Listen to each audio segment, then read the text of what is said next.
Hello darlings, honeybees, sweetheart, and etc. This is again your supercalifragilisticexpialidocious Lola from Las Vegas. For today's video, I am gonna be doing something different. Alam ko, pag original ang Louis Vuitton, hindi po natin pwedeng i-alter siya. Pero, in every rule, there is an exemption. Ito kasi, Speedy 35 personalized Mong monogram. By the way, ibinalik na po ng Louis Vuitton ang Mong monogram. Back in 2015, Mong monogram talaga siya. And then for some reason, pinalitan nila ng My LV Heritage. So, abolish na po na naman ang Heritage, My LV Heritage. Ito na po, bumalik na po ang Mong monogram. Pero itong atin, 2015 po ito. Speedy 35. So, nakikita ninyo, wala po itong strap. So, maano sa akin, matawag dito, inconvenient pag nagta-travel, lagi nakaganyan, tapos mabigat. So, ang gagawin ko ngayon, bumili ako ng punch plier. Ayan, nakakatakot, diba? And then, meron po tayong mga parang D-rings na may ano siya, may lock. So, ang gagawin ko, my God, I know this is risky, pero personalized naman po siya. Ayan, nakikita ninyo, CC. Personalized po siya para lang sa akin. So, mahirap po itong ibenta. So, para po convenient ako, meron pa po tayong, ayan, nakatiwangwang pa po ang bagahe ng inyong lingkod. Meron pa po tayong Speedy 30 na Mong monogram personalized at saka isa pang Speedy Mong monogram na 35. Loka-loka ninyong lola. Sige. Oo. So, hindi ko gagalawin ang mga yun, pero ito lang talaga.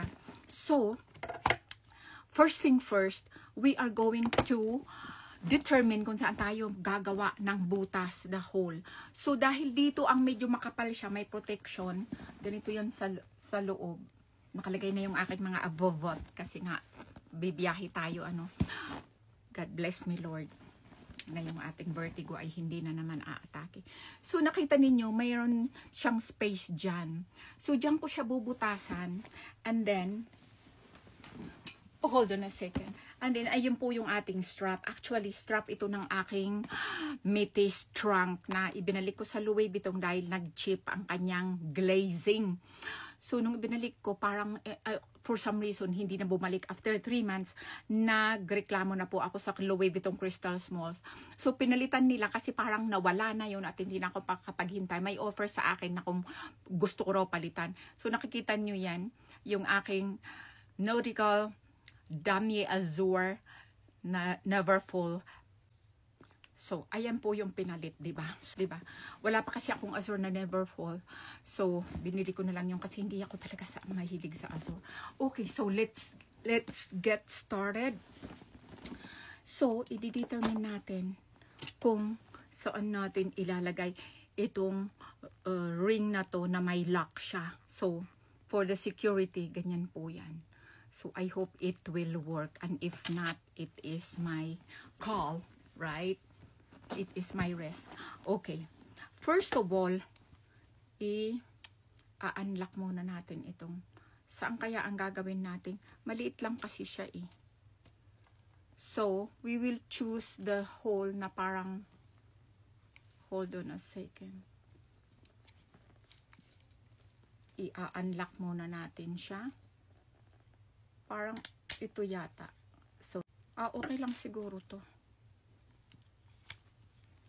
Gagawin na natin yung butas. My God. Help me, God. So, ganito lang yan. Oh. And then,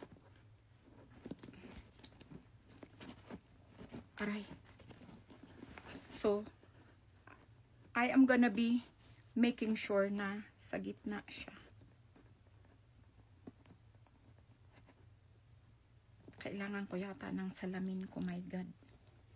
Okay. This is it. Parang ang liit naman kasi ng butas. Ayan. So, ngayon, merong kasama ito na parang screw siya or like a metal stick. Tapos, ito yata yung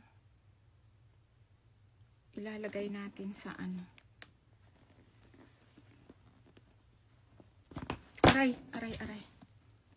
Okay, so, to make it short, nandun na po yung parang pin niya sa loob. Ito yung, pakita ko sa inyo. Wait, bibilisan ko to. Ito. So, ayan po yung pin na ating ilalak yung ring. Ayan na po, nasa loob na. So, now, ilalagay na po natin to. Nakita ninyo yan? Diyan po natin i-screw. Itong, oh Diyos ko Lord. Sana mag-work. Dahil kung hindi, may butas na yung aking ano. So, ayan. So, nakaganyan na siya. So, iti-twist lang natin ang peg para ilak itong ano. Ayan.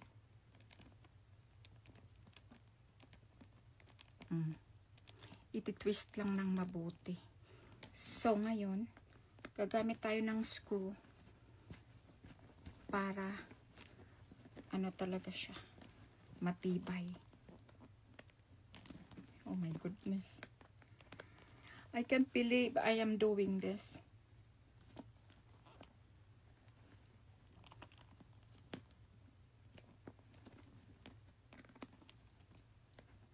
Ayan. So, ganyan na yan, no?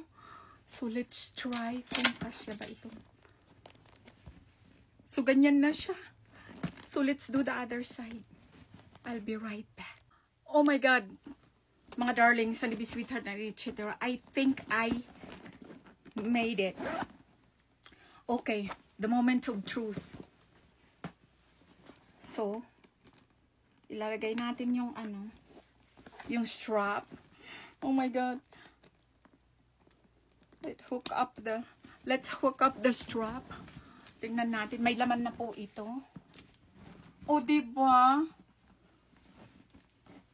Napaka-perfect niya talaga. Mga darlings. O, diba? Di maligaya na ang aking araw. So, pwede nang, ayan, gora na tayo at nang, parang ano talaga siya. Parang, katangian din ng bag na merong ganyan na ring, 'di ba? Na D-ring para po i-hook up natin ang ating strap. Ayan na. O di, gora na ang lakad. So I think I made it. This is so properly initiated and curated. So ayan. Maganda, di ba? Hindi man lang halata. So, at least, meron din siyang security and firmness. Kasi, ayan po siya sa loob. Nakita nyo? Ayan na po yung kanyang pin, which is very firm po siya and secured. Ayan. So, yun lang. I hope you learned something from it. I learned a lot and I am so happy that it turned out perfect. And, yeah. This is now from inconvenient to convenient. Ayan. So, ganyan na yung ating Speedy 35 Mong Monogram Personalized Purse. Diba? So, babus, ingat. Bye-bye.